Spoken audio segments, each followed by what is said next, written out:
Men's and women's soccer teams take on Lyon College for homecoming, and an Olympic gold medalist visits HLGU.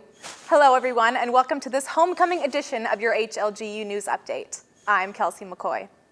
We will send it over to sports in just a minute, but first, HLGU students and alumni kicked off homecoming weekend with a banquet and entertainment on Friday night. The night included the crowning of a new King and Queen, alumni awards, minute-to-win-it games, and of course, comedian Jaron Myers. Entertainment night started off with 3 alumni awards handed out. Students then couldn't help but laugh with their fellow classmates as they watched homecoming King and Queen candidates on stage for their minute-to-win-it games. The crowning of the King and Queen took place after the games with Michael Casebolt and Tessa Starbeck crowned as the new King and Queen. Comedian Jaron Myers took the stage after the coronation, leaving students and alumni with smiles on their faces. But most of what we do, the art of it is telling the same joke. I've told some of these jokes like tens of thousands of times. And that's maybe an exaggeration, not really. But like I've told these jokes a lot, but the art of it is to try to tell like it's the first time you're telling it.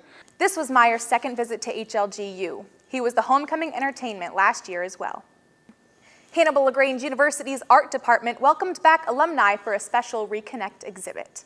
The Hagerman Art Gallery hosted the show as part of the homecoming weekend. Guests arrived to see work from 5 different alumni artists. Hannibal-LaGrange University alumni B. David Duncan, who was a woodcarver and artist, says his professors at HLG helped shape the artist he is today. A lot of the stuff she taught me at the time really helped me advance, and I didn't realize it till later in life. You know, the things that she taught me in school and her attitude and her way she did things, and it helped me through my career. It helped me when I was teaching. Duncan graduated HLGU in 1974. The last 11 years of Duncan's career were spent teaching K-12 art. Duncan was just one of the many alumni that displayed work in this year's art exhibit. Homecoming festivities on Saturday included an event for a special group of alumni. The Golden Anniversary Luncheon on Saturday was held for members of the 50-year club. The members of this club are graduates from 1968 and before. HLGU presented these graduates with a 50-year medallion representing their special alumni status. Alumni Director Lauren Liaus says a homecoming is a great time for all alumni, but especially for those in the 50-year club. We give them a campus tour. They like to go back and see their old dorm rooms, and some things have changed a lot and some things haven't that much, which is fun too, and hear their memories. 1966 HLG graduate Darlene Gallion Payne says it's wonderful being able to reconnect with former classmates. Payne offers a bit of advice for current HLGU students. Follow your heart and follow what God asked you to do. When I came to Hannibal, I really didn't have a lot of idea of what to do, except that I wanted to somehow follow God's leading. In addition to the luncheon, 50-year club members enjoyed a campus tour where they could see all of the changes on campus. Alumni also got to hear from current students. The ministry group, New Edition, also performed. Now, of course, homecoming would not be homecoming without cheering on the HLGU Trojans. Both men's and women's soccer teams were in action on Saturday. For more on that, let's send it over to Emma Anderson with sports. Thanks, Kelsey. The men and women's soccer teams went into homecoming with some high hopes. The women entered the homecoming match in the middle of the pack for the American Midwest Conference. The homecoming game was also senior night for the Trojans. 3 seniors were recognized for the women's team. Skylar Evans, Maria Montiero, and Stephanie Vinverlo were all recognized for their contributions to the team.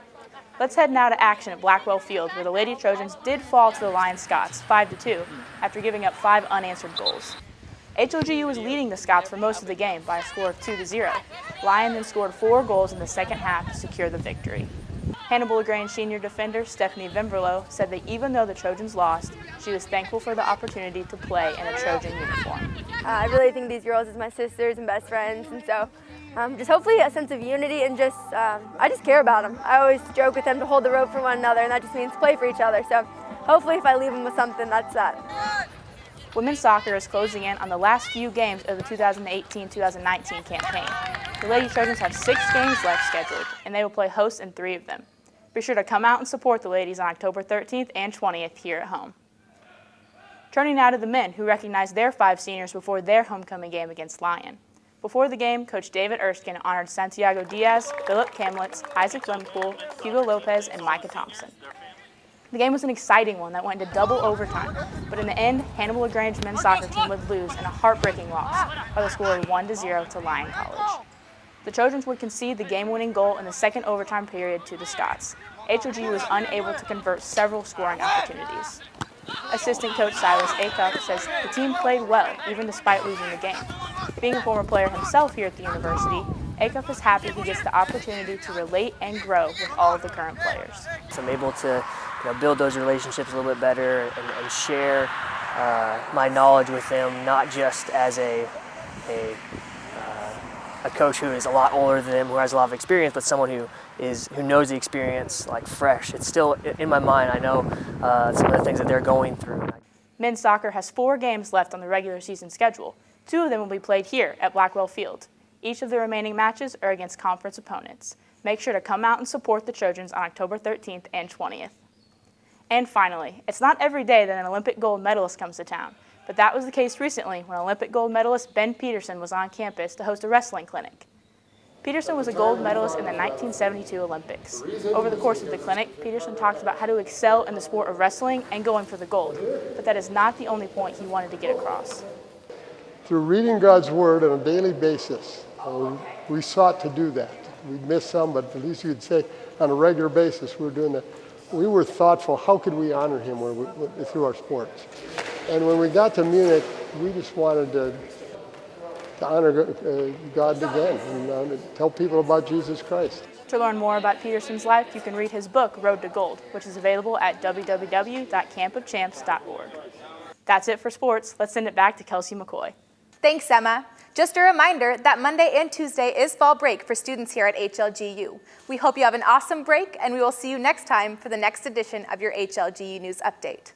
Thanks for watching, everyone. I'm Kelsey McCoy.